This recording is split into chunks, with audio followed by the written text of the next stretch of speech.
വയനാട്ടിൽ കഴിഞ്ഞ ഓഗസ്റ്റിലുണ്ടായിരുന്ന പ്രകൃതി ദുരന്തത്തിൽപ്പെട്ട് നമ്മുടെ കുറേ സഹോദരങ്ങൾ മരിച്ചുപോയി. കുറേ പേരുടെ മൃതദേഹങ്ങൾ ഇതുവരെയും കണ്ടുകിട്ടിയിട്ടില്ല. കുറേ പേരുടെ ബന്ധുക്കളും മിത്രങ്ങളും എല്ലാവരും മണ്ണിനടിയിലാണ്. അങ്ങനെ ഒരു സാഹചര്യത്തിൽ ഇപ്പം നമ്മൾ നേരിട്ടുകൊണ്ടിരിക്കുമ്പോൾ മനോരമ ന്യൂസ് ഓൺലൈൻ ചാനലിൽ ഇന്ന് വന്നൊരു ന്യൂസ് നിങ്ങൾക്ക് ഞാൻ കാണിച്ചു തരാം. ആ ക്ലിപ്പ് കണ്ടു കഴിഞ്ഞിട്ട് ഞാൻ അതിനെക്കുറിച്ച് സംസാരിക്കാം.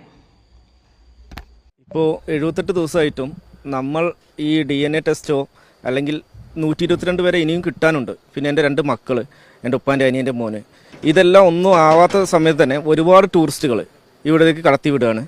ഇതിനൊക്കെ ഞങ്ങൾ ഭയങ്കര വിഷമകരമായ ബുദ്ധിമുട്ടാണ് ഞങ്ങൾ അനുഭവിക്കുന്നത്. കാരണം ഞങ്ങളുടെ മക്കളുടെ തലയിൽ കൂടിയാണ് അവർ കയറി പോകുന്നത്. ഇതിനെതിരെ ഞങ്ങൾ ശക്തമായി പ്രതിഷേധിക്കും. അച്ഛനും അമ്മ അനിയത്തി അങ്ങനെ എൻ്റെ കുടുംബത്തിൽ മൊത്തം ഒരു രാത്രി കൊണ്ട് എനിക്ക് നഷ്ടപ്പെട്ടത് 9 പേരാണ്. അപ്പോൾ ഇനിയും എൻ്റെ ആളുകളെ കണ്ടു കിട്ടാനാണ്. എൻ്റെ അമ്മേനെയും അതുപോലെ എൻ്റെ അനിയത്തീൻ്റെ മകനെയും ഒന്നും കണ്ടു കിട്ടിയില്ല. ഞാനൊക്കെ ഓരോ ദിവസവും നമ്മളെ ഉറ്റവർക്ക് വേണ്ടിയിട്ട് എന്തായി ഏതായി എന്നുള്ളൊരു വിവരം, എന്തെങ്കിലും ഒരു വിവരം അറിയാൻ വേണ്ടിയിട്ട് കാത്ത് നിൽക്കുന്നൊരവസ്ഥയാണ് ഇപ്പോൾ. അപ്പോൾ ഇങ്ങനത്തെ ഒരു സാഹചര്യത്തിൽ ടൂറിസ്റ്റുകൾ ഇങ്ങനെ പല നാട്ടിൽ നിന്നും വന്ന് ഇവിടെ വന്നിട്ട് പിന്നെ ഫോട്ടോ എടുക്കലും കാര്യങ്ങളൊക്കെ ആകുമ്പോൾ നമ്മളെ സംബന്ധിച്ച് അതൊരു വളരെ വേദന ഉള്ളൊരു കാര്യമാണ്.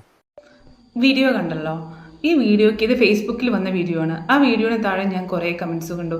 ആ കമൻസിൽ മിക്കവാറും ആളുകൾ പറഞ്ഞിരിക്കുന്നത് ദുരന്തം സംഭവിച്ചു എന്ന് വിചാരിച്ചിട്ട് ആളുകൾക്ക് ആ സ്ഥലം സന്ദർശിക്കണ്ടേ, ആ സ്ഥലം നിങ്ങൾക്ക് മാത്രമായി തീരാധാരം എഴുതുന്നതാണെന്നൊക്കെയാണ്.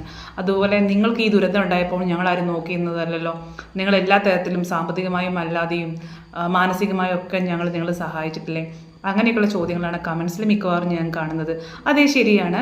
നമ്മൾ ആ ഒരു ദുരന്തം ഉണ്ടായിരുന്നപ്പം വയനാട്ടുകാർക്കല്ലേ നമുക്ക് എന്താ, അല്ലെങ്കിൽ വയനാട്ടിലെ ചൂരൽമലയിലും വെള്ളാർമുണ്ടയിലും മാത്രമല്ലേ നമ്മളെ ഒന്നും ബാധിച്ചില്ലല്ലോ എന്ന് പറഞ്ഞിട്ട് നമ്മൾ ആരും നോക്കി നിന്നിട്ടില്ല. നമ്മളെ കൊണ്ട് പറ്റുന്നത് പോലുള്ള സഹകരണങ്ങൾ നമ്മൾ ചെയ്തിട്ടുണ്ട്. മാനസികമായി നമ്മൾ അവരോട് ഐക്യപ്പെട്ടിട്ടുണ്ട്. അവർ മനസ്സ് വേദനിച്ചതിൻ്റെ അത്ര ഇല്ലെങ്കിലും നമ്മളും ഒരുപാട് വേദനിക്കുകയും അവർക്ക് വേണ്ടി പ്രാർത്ഥിക്കുകയൊക്കെ ചെയ്തിട്ടുണ്ട്. പക്ഷെ അതൊക്കെ നേരാണ്.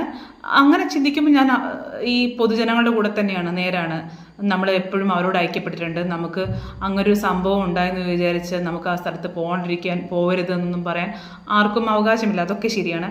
പക്ഷേ അവിടെ അപകടത്തിൽപ്പെട്ട് മരിച്ചുപോയ ആൾക്കാരുടെ ബന്ധുക്കളുടെ ഒരു ഭാഗത്തു നിന്ന് ചിന്തിക്കുമ്പോൾ സത്യമാണ്, അവരുടെ മക്കൾ, അവരുടെ പേരൻസ്, അവരുടെ ഭാര്യ, ഭർത്താവ്, ബന്ധുജനങ്ങൾ എല്ലാവരും മണ്ണിൻ്റെ അടിയിലാണ്. കുറേ പേരെ കിട്ടി, കുറേ പേരെ കിട്ടിയിട്ടില്ല. അവരുടെ ബോഡി പോലും കിട്ടാതെ അവർ വിഷമിച്ചുകൊണ്ട് നടക്കുന്നത് നമ്മൾ കണ്ടാണ്. അവരുടെ ഭാഗത്ത് നിന്ന് ചിന്തിക്കുമ്പോൾ നേരാണ്. ഞങ്ങൾക്ക് ഇങ്ങനൊരു ദുരന്തം നടന്നിട്ട് 2 മാസം പോലും ആയിട്ടില്ല. അപ്പോഴേക്കും ഇത് കാണാൻ വേണ്ടി കാഴ്ചക്കാരായിട്ട് ഇത് ഡയറക്റ്റായിട്ട് അഫക്റ്റ് ആവാത്ത കുറേ പേര് വരുന്നു പോകുന്നു എന്ന് പറയുമ്പം അവർക്ക് ഇപ്പോഴത്തെ ഒരു മാനസികാവസ്ഥയിൽ ഇപ്പോൾ അവർ പറഞ്ഞതുപോലെ ചിന്തിക്കാൻ പറ്റുള്ളൂ. ഞങ്ങളുടെ സങ്കടം മാറിയിട്ടില്ല, ഞങ്ങൾ ആ ഷോക്കിൽ നിന്ന് മാറിയിട്ടില്ല, പക്ഷേ ഇതൊരു സ്ഥലം വിനോദയാത്രാ കേന്ദ്രം പോലെ ആളുകൾ ആക്കുന്നു എന്നുള്ള തോന്നലാണ് സ്വാഭാവികമായിട്ടും അവർക്ക് തോന്നുക. അവരുടെ ഷൂവിൽ നിന്ന് നമ്മൾ ഉപയോഗിച്ച് ആ ഷൂവിൽ കയറി നിന്ന് നോക്കുമ്പോൾ നമുക്കും ഇതേ ഫീലിംഗ് ഒക്കെ ഉണ്ടാവാൻ ചാൻസ് ഉണ്ട്. അപ്പോൾ ഇവിടെ 2 പേരെയും കുറ്റം പറയാൻ പറ്റില്ല. 2 പേരുടെ ഭാഗത്തും ശരിയുണ്ട്. നിങ്ങൾക്ക് എന്താണ് ശരിയെന്നുള്ളത് നിങ്ങളൊന്ന് കമൻറ്റ് ചെയ്യൂ.